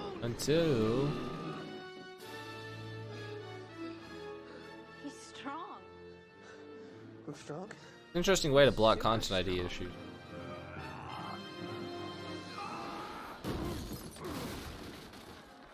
That's right, kids. You thought you saw where this was going? You spent this whole video thinking, well, it's obviously going to be about how you don't need powers to be a hero and be a criticism of eugenics. You got tricked, fools. In fact, Stronghold's simply a late bloomer, and flinging Warren across the food hall demonstrates his potential to be just as strong, if not even stronger than his beloved papa. Stunned silence followed by cheering. Will is exactly the Ubermensch he was prophesized to be. He chucks Warren through walls and eventually dispatches him with a quick hose down, finally being stopped by stern Principal Powers. "Hi," says Will, the kind of hi that a man says when he has finally grown from a simple boy. An interesting quirk in storytelling, particularly stories aimed at younger audiences, is that realistically the heroic protagonist character always will be the chosen one, in a sense. Sure, you can subvert the predestined hero trope a la Harry Potter, or even ignore the chosen one idea a la Steve Rogers, a man who very specifically was not born quote-unquote genetically superior. But the reality is that for the mechanics of the story to work, it will be our protagonist who has the greatest positive impact on the story, and if written competently, it'll usually be because of specific traits inherent to them. It's a unit system. I know this. The day could not have been saved by anyone but them, or else, the story would be about that other person. In universe, they are not predestined to be heroes, but in terms of narrative, they were destined to save the day from the moment they were chosen as the protagonists. Will Stronghold always was going to be the greatest hero of them all, because he's the main character. It was not going to follow through on the premise that Will legitimately is locked out of being a hero because of genetic inferiority, a fact of this society that is constantly being reinforced. The thing here is that the film still feels the need to justify that, not just narratively, but in universe. And so, for Will to be respected as I've never thought he needs to have powers. I have never considered so deeply, ever in my entire fucking life, the fascist undertones sky high. That is just such a profound what the fuck. Put that out there. This video is crazy. At least somebody did it, I'm not going to go into how much narrative potential is squandered here by just waiting halfway into the movie and then making Will exactly the superhuman he wanted to be at the start. No longer having to deal with any of the conflict between his desires and the system around him. Completely murder the entire theming. I'm not going to go into that. I could, but I won't. It's probably not good to criticize a film for what you wanted it to be. Anyway, away from the sidetrack, Will gets home, elated by these developments, now suddenly sporting a slick new haircut that just screams advanced lifeform, and almost gets chastised for destroying an entire wing of the school. Of course, Commander Stronghold can hardly wait a moment before exploding with joy, showing his son a love and warmth unseen up to this point in the film. He was successfully converted, and he didn't even need the potentially life-threatening radiation therapy. Have an Xbox. Despite her earlier statements about Will being great for who he is, Layla too praises Will for getting his powers, claiming that this will help break down barriers between hero and sidekicks, proving that maybe we're all just people with our own individual strengths and weaknesses. Sidecar basics, except for you, Mr. Stronghold. Would you gather your gear and come up here, please? I've got your new class schedule. Uh-oh. What about them? What do you mean, them, Will? In his new class, Will gets paired up with Ramona, who proceeds to help him out by constructing his freeze ray on his behalf, demonstrating her technokinesis abilities. That'll be important later, but maybe. Freezing people kills them movie. I can't believe that was Grayson actually flirtatiously Elizabeth offers Winstead. to serve as Will's I private just don't science recognize her when tutor, she's as not Will Ramona attempts to Flowers. ignore the fact that this is a 17-year-old flirting with a 14-year-old. Cutting it a bit close there, ain't we? In the lunch hall, Will finally gets to sit at the Very hero Ramona, table, though. and predictably immediately dishes his old sidekick friends. He tries to apologise by offering to take his friend Layla out on a not day, an arrangement that will totally benefit Layla's future mental health. Will gets hassled more by the bullies and decides to take a stand, which they respond to by challenging him to a game at PE. It's a game of Save the Citizen, because apparently it's good for the students to play games where one half is told to use their powers for evil. The bullies get first pick, so decide to pair Will up to his worst possible partner, Warren. What follows is a hectic fight involving tripping people over, pushing people over, and the destruction of random benches placed inside the arena. Warren gets trapped in a wind vortex, and seeing his rival slowly dying from being starved of oxygen in his brain, "Don't worry, mate, it's just the bends," elects to pull him out of the vortex and fire him into a pit of spikes. Luckily it all works out and Team Will and Warren win the match. Will is praised by his dad as he unexpectedly sees Gwen there to meet him at home. His parents are aghast that Will has already caught himself a girlfriend so soon after becoming a super, praising not only her beauty, but also that despite him being only a freshman, She's a senior. Still a little bit weird. What did I tell ya? Layla gets ditched, spending the whole night waiting alone at a Chinese restaurant. On the bright side, it turns out Warren works at the Chinese place, and he quickly Warren works at graduates the Chinese from place, and he's mysterious sexy as genie to fuck, gay so, best like, friend. Meanwhile, he fucks Gwen, Warren. as head of the homecoming committee, asks the Strongholds if they'd be happy to attend the dance as guests of honor, and so they can receive Heroes of the Year awards. Because I guess they finally deserve some recognition, besides all of society being built around worshipping them. Will walks Gwen home and almost steals a kiss, until her dad, in possibly the best performance in the film, appears to put him in his place. Oh, hi, Daddy. Bye, Will.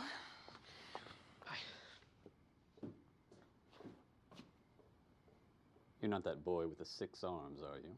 No, sir. Just two. We'll keep them to yourself. Yes, sir.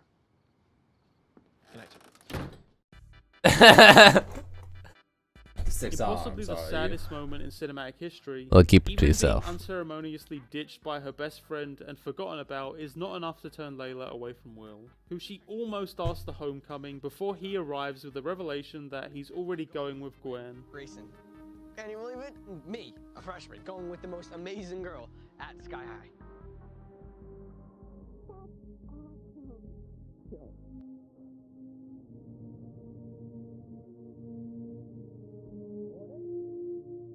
It's another story about how Mary Elizabeth Winstead steals a dude Layla from attempts to a- save this by proclaiming new dude or girl. bestie Warren to be her date to prom. Try the other way around. Does anyone else need a date for homecoming? I ship it. Warren makes it clear that he's only agreeing to this to make Will jealous. Yep, it's a love triangle thing. Fucking fantastic. If you haven't noticed by now, this movie has completely diverted from making any real statement about the dangers of marginalizing people through arbitrary categorization, and has instead descended into some good old-fashioned teenage angsty drama. See, this is maybe the true horror of the movie, the way it manages to utterly normalize a setting which even internally the film is constantly highlighting as oppressive and unfair. This isn't like some dystopian fiction, wherein it's clear there's something not quite right about the world around them. At a certain point, Sky High just sort of gives in to its pseudo-fascist setup. And so we go on for the next 10 minutes or so, with a homecoming preparation montage and Will organising a party for all the cool kid heroes. Put off by all the hubbub, he decides he wants to invite over pals Layla and Zach, to which Gwen responds by making a strong argument for mutually beneficial segregation. They'd be miserable. Before Will can really process this, Gwen offers makeout time, which obviously means it's time to head into Dad's super secret lair. I guess a good old-fashioned bush in the garden isn't good enough for kids nowadays. In a borderline masochistic display, Layla decides to crash the party and is quickly mocked to tears by the heroes. She storms out, much to Will's chagrin, with him finally taking a stand and dumping Gwen as well as falling off the party. God. He heads to the Chinese place to try and catch up with her, but she's a no-show. Warren appears and brazenly admits to Will that the whole homecoming thing was just a way to make him jealous, but sadly this resolves with Will's realization of how much he means to Layla, and not a different kind of realization.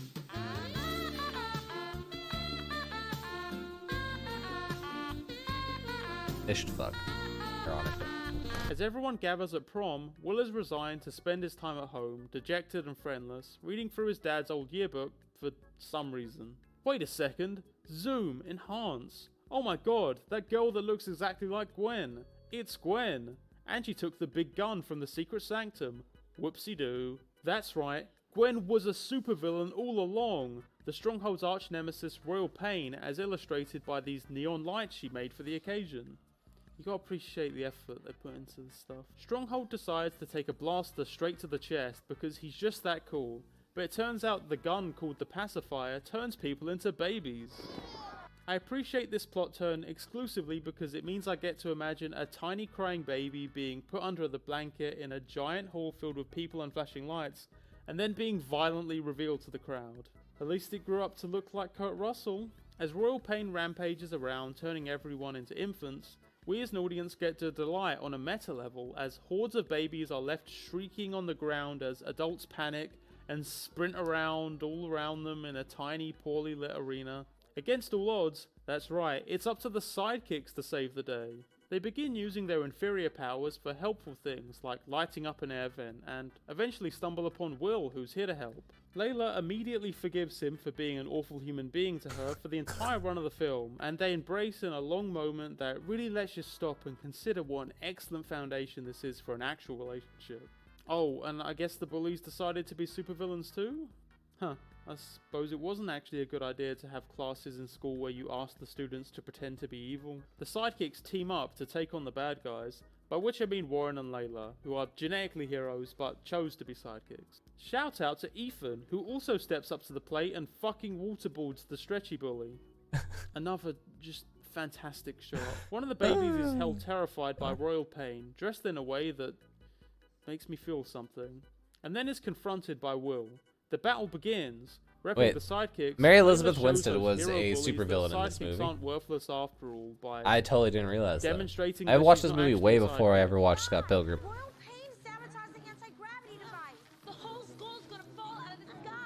You what?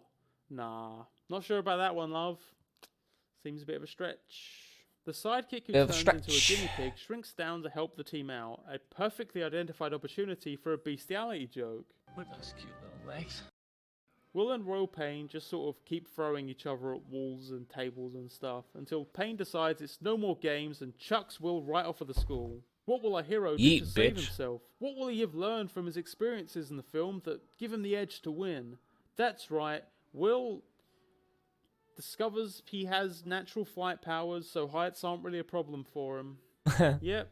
Will literally just falls back on his superpower. Nothing else to save the day. That's awful. How's that? I mean, his mum can already do it, and their established powers are often inherited. Think it through, mate. In her last gasps, Royal Pain sets off the anti-gravity thing so the school starts falling. A good thing on our part, since it means we get a Tom Kenny cameo as a result. Told you we didn't need that extra insurance. Great. Will holds Love the you, school Tom up Kenny. just I don't enough even like to buy the SpongeBob. sidekicks time to chew up the wire and stop the thing. The day is saved thanks to superpowers. Sky High is not a subversion of fascist utopian rhetoric, it's just a literal depiction of it. At face value, it might seem like it's deeply critical of the kind of bloodline essentialism often propagated with this kind of story, with its sympathetic depiction of sidekicks and even the unpowered. Yet, deep below, Sky High does fuck. nothing to I think resolve after this I'm any gonna of play the some issues fucking in the poker. society it presents. I wanna play As the some VR Strongholds poker. declare I wanna on bother brandishing their award to Will's sidekick crew, it belongs to them. They're the real heroes. Because that's the ultimate resolution here, that's what we learn. The sidekicks have demonstrated their usefulness, and that perhaps their abilities were underestimated. The issue was not the hero-sidekick dichotomy, but simply that they fit into a different place on that dichotomy than was originally thought. Their quote-unquote... This video is awful, and I regret watching it.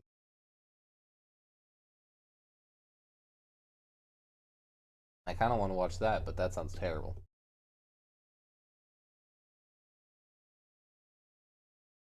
Watch it.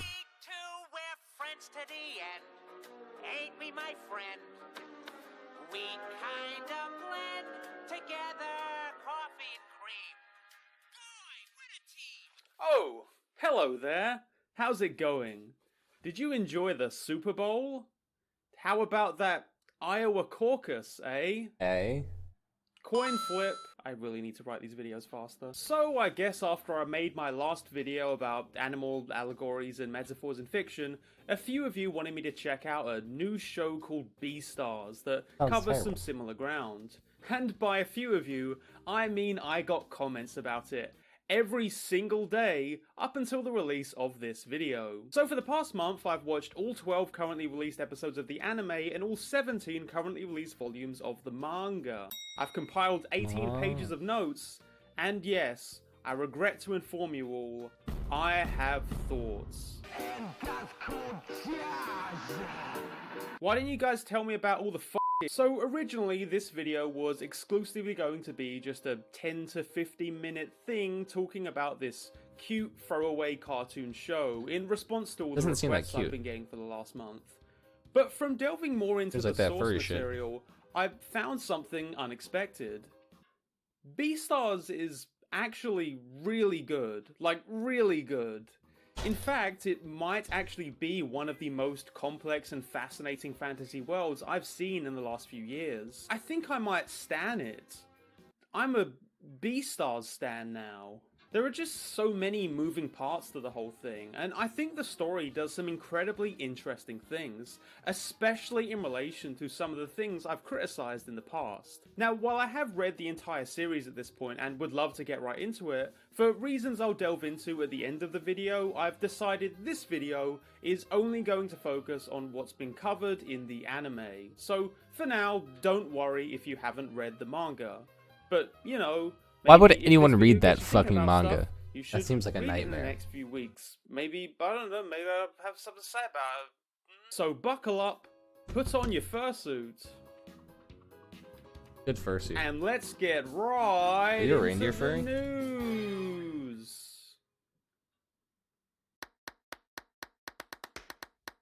If there's one thing someone who's already a fan of Beastars doesn't want to see in an analysis video, it's an opening that directly compares it to Zootopia. The idea of Beastars as a dark take on the 2016 Disney movie has been so rife in both fan discussions and marketing that it honestly feels like a waste of breath at this point. Even ignoring that this story has been in development since long before Zootopia's release, outside of pointing out the surface level similarities, they really explore their subject matter in completely different ways and aren't worth directly comparing. Anyway, let's directly compare Beastars and Zootopia. Beastars definitely represents a kind of meeting point for a lot of different issues I covered in my last video. If you didn't watch it, I essentially took a look at the ways animal allegory is used in fiction to talk about a variety of social issues, and in particular issues of race. Ringing Bell, a story using predator-prey analogies to talk about nature versus nurture, You Are Amasu, a story using predator-prey analogies to talk about bigotry, and of course Zootopia, a story using predator-prey analogies to talk about bigotry also. With more furry stuff. Whoops, did I just say furry stuff? I love how it translates that to fairy. Hey yo, what the Bro, hey yo, what the Yeah, fuck? Beastars tells the story of a society that's on the No. surface a lot like that of Zootopia. It's a society what has animal people in it, and the animal people have jobs and clothes and schools and strip clubs, just like Zootopia. And in amongst this, there is Legosi, a shy grey wolf student of the prestigious Cherryton Academy. He is best boy, he is precious, and he is pure. Except for his insatiable desire to consume the flesh of his fellow students, more specifically a rabbit co-ed named Haru, who he develops an immediate crush on. This is really where Beastars distinguishes itself from Zootopia, and where things get really interesting. See, as I talked about in my last video, Zootopia is very explicit in what specific contemporary human issues it's trying to use these animal metaphors to address. When Officer Judy Hopps tries to enter the male-dominated police force and is quickly shrugged off as being too frail and ineffectual to do real police work, there's some pretty clear parallels being made to institutional sexism. When predators start being discriminated against as dangerous thugs who should go back to where they came from, there's some clear links being made to racist scaremongering, particularly in the US. And to avoid delivering a message that's kind of the opposite of what was intended, the film makes clear that all of this was bigoted and irrational. Judy is a perfectly good officer regardless of her species, and predators are perfectly kind and peaceful regardless of theirs. Now, in my last video, I went over how the underlying message of that allegory is still kind of weird, even with these attempts to write them off. My voice cracks, sorry. But here I just want to highlight something simple. Fucked In up this Zootopia, stitch so predators bad. and prey have long enlightened themselves beyond any actual need or desire to eat each other. In Beastars, well... 俺たちはやっぱり食い物なのかみんな怪物だ So there are two basic truths that fundamentally change what we're working with in the story of Zootopia versus Beastars. Number one, in Zootopia, carnivores have no particular desire to consume their prey peers, and this is in part due to number two. Also in Zootopia, there are plenty of meat sources for carnivores that don't involve basically killing a person. Having been incessantly spammed questions about it in the years since its release, Zootopia director Byron Howard has informed us that carnivores in the film get their meat from reconstituted plant protein, insects, and fish. And luckily, just like in the real world, fish don't really have feelings. Or care if you kill them. At least as far as the story shows us, carnivores have no real craving or compulsion to kill. In this way, the use of animal allegory is purely an external one, more about in-group, out-group mentalities and the prejudices we hold about others. So with no dietary issues or sinister urges, the animals of Zootopia are essentially animals in appearance alone. In their thoughts and their feelings, they are simply people. Beastars? Not so much.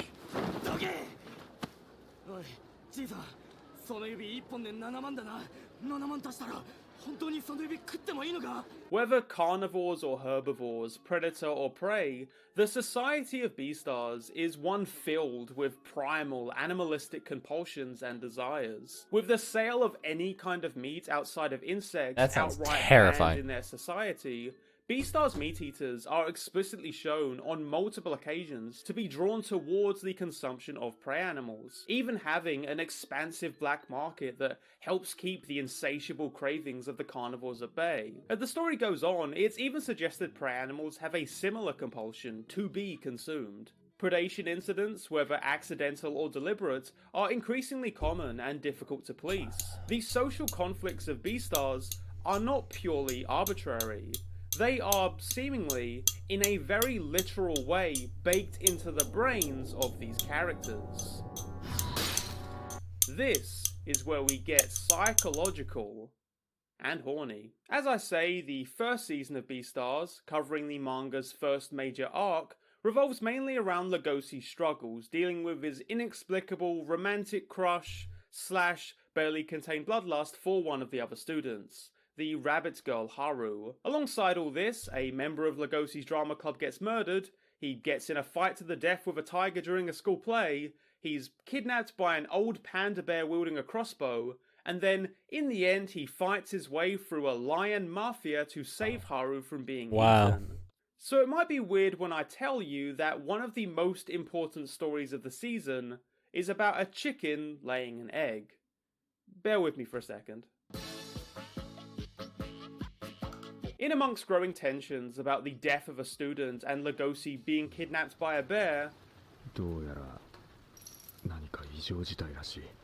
Episode 7, Below the Clothes and the Fur, opens with a story about a hen named Lagome. Lagome is a seemingly throwaway character to the season overall, a classmate of Legosi's who never really engages with the main plot. But one thing she does engage with is pooping out eggs. In the world of Beastars, alongside soy burgers and ant shakes, carnivores mainly live off of non-meat animal products like milk and eggs. And there's a kind of business arrangement where cows and chickens can consent to selling what they produce, either with a company or freelance. Lagome is one such chicken, selling eggs for the school cafeteria's midweek egg sandwiches, and she takes extra pride in doing so. Her entire lifestyle, from diet to exercise, is geared around producing the tastiest possible eggs for others to consume. And when she finds out Legosi not only eats but has a particular love for her egg sandwiches, this gives her an incredible amount of pleasure. Despite taking up a fair chunk of the episode, the story is pretty easy to forget, with minimal conflict aside from some brief mix-up about Lagome's eggs being sold on the wrong days.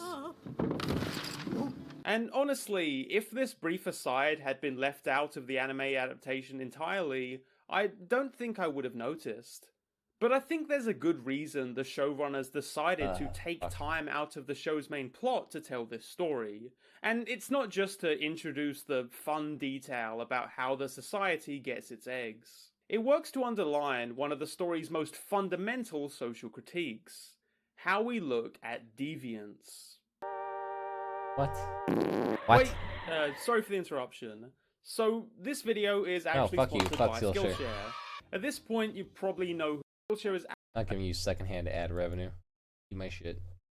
portrayed in fiction, the same way feminism looks at gender. For instance, you could do what Renegade Cut has done, looking at how 80s action movies typically code heroism as stereotypically masculine and heterosexual, while villainy is coded as feminine and gay. Within the first few minutes of the film, Matrix mocks 80s musician Boy George, calling him Girl George and subversive, a word commonly used among authoritarian states to denounce anything against the state's status quo.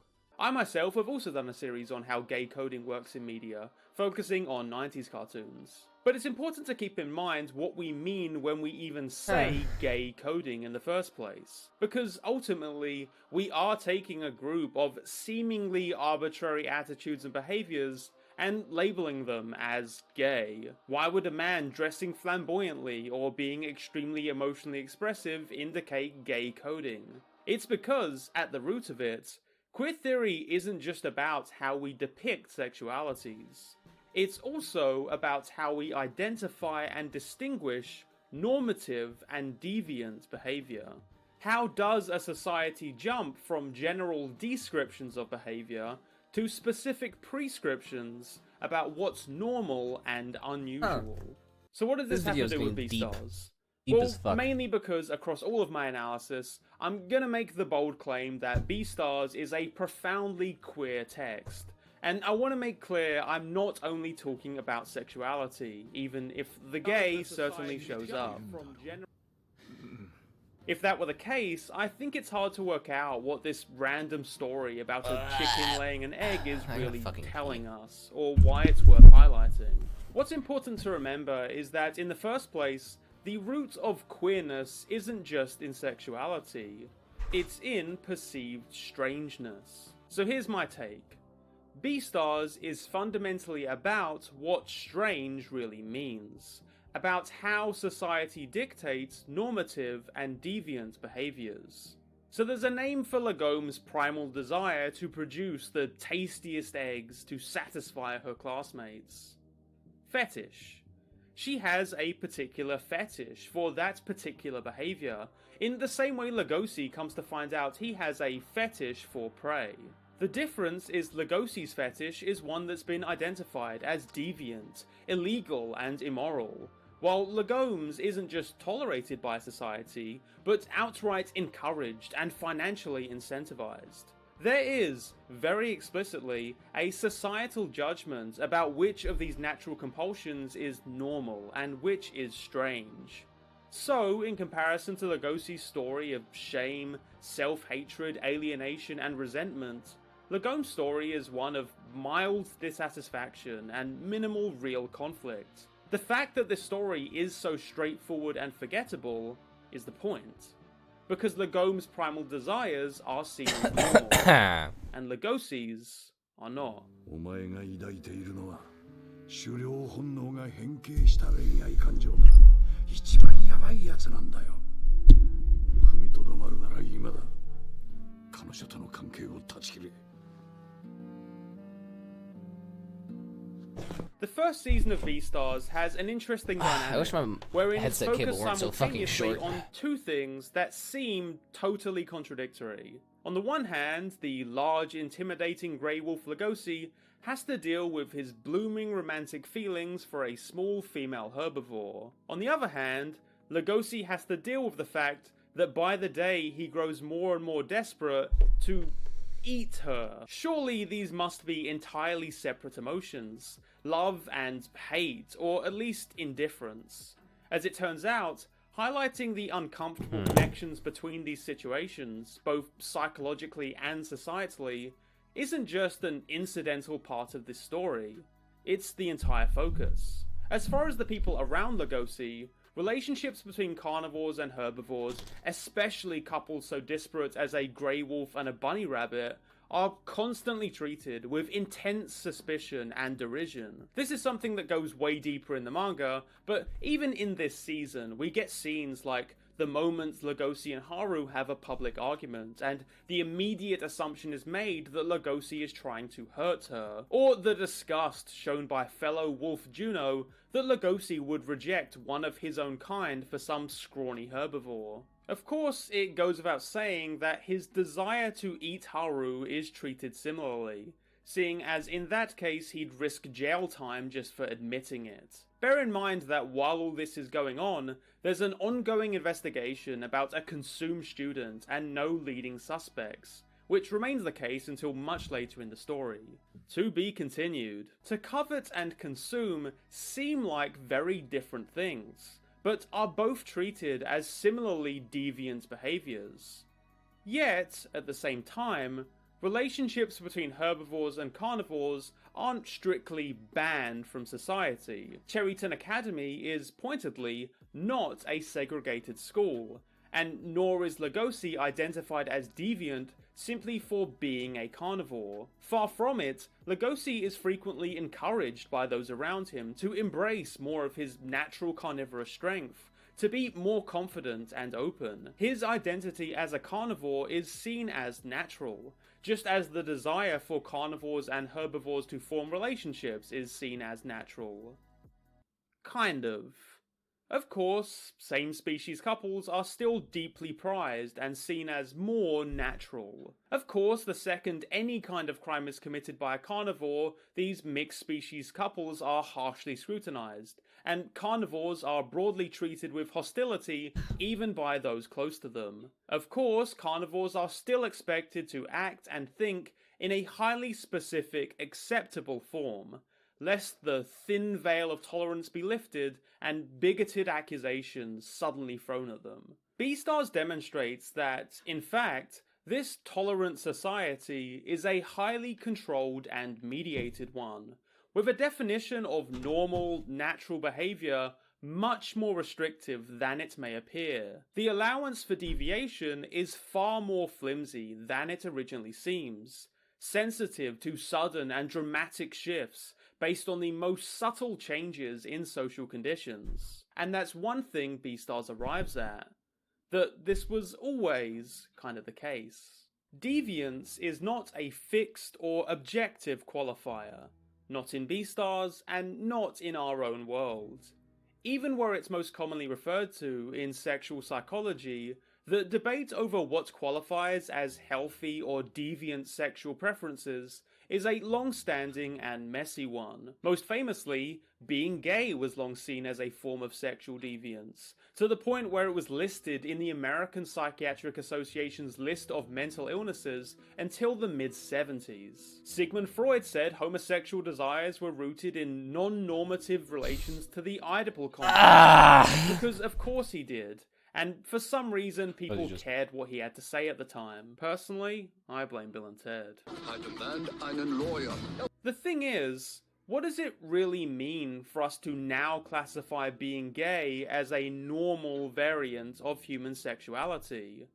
Like, did we just study people's brains hard enough and find out, oh wait, look, it's normal. It was never about commonality. The number of gay people never dictated whether it was classified as deviant.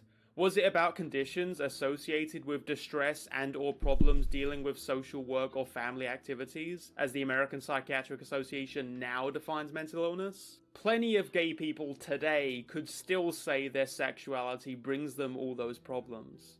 Did I say sexuality? Typically now, when we talk about deviance, we talk about what departs from an accepted or expected norm. The hard reality is that, as with many things, these norms are ultimately subjective, dependent on cultures and societies they're a part of.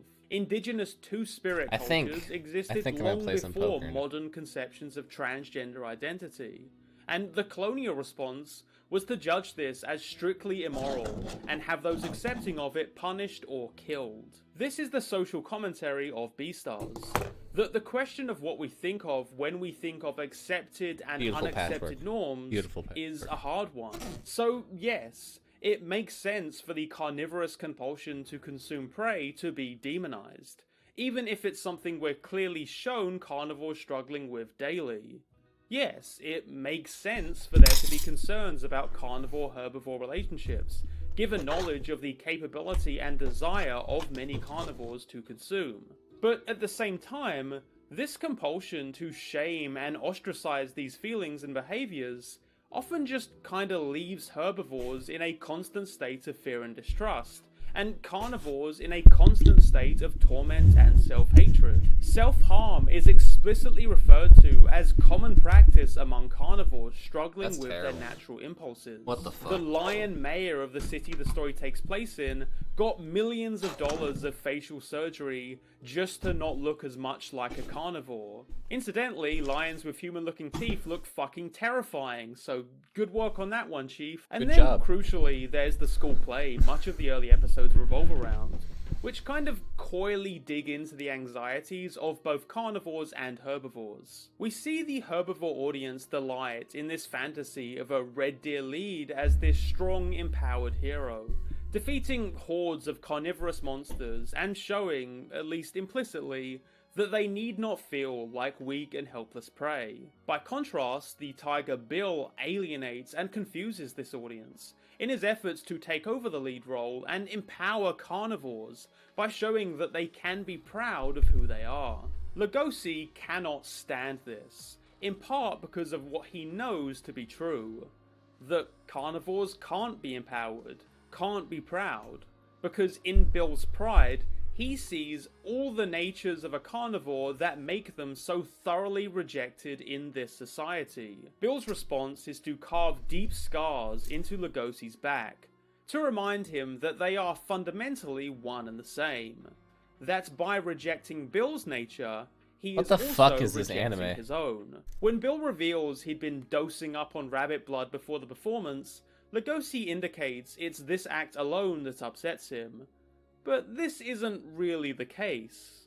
What he really hates is that Bill indulged in his temptations, because Lugosi knows full well he wants to do the same. Lugosi can't pray away his carnivorous desires, no matter how much of his self-loathing he takes out on others. Fucking animal anime, The question bro. of if Lugosi truly loves Haru, if he even really has the capacity to truly love Haru, remains in the air up until the finale of the show's first season, and at the risk of minor manga spoilers, is still kind of in contention. When Lugosi speaks with